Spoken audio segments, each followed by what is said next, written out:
Құрметті ақ жаулықты аналар, апалар, қыздар, сіздерді 8 наурыз халықаралық әйелдер күнімен шын жүректен құттықтаймын.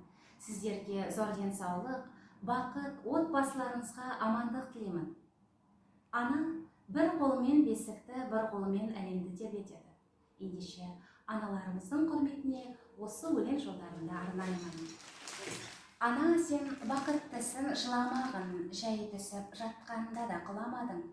Тәңіріңнен мен едім ғой сұрағаның, сондықтан жыламағын, жыламағын.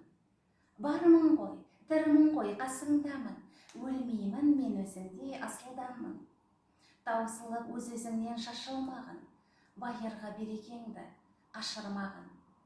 Мен сенің қанықпын ғой көз жасыңа, өзің кепіл тот басып тоз басыма, екі жыр жазсам саған бірін арнап.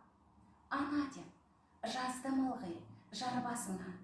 Тәңірім кеше көрсін кесірімді, аспанға жазсам сенің есіміңді.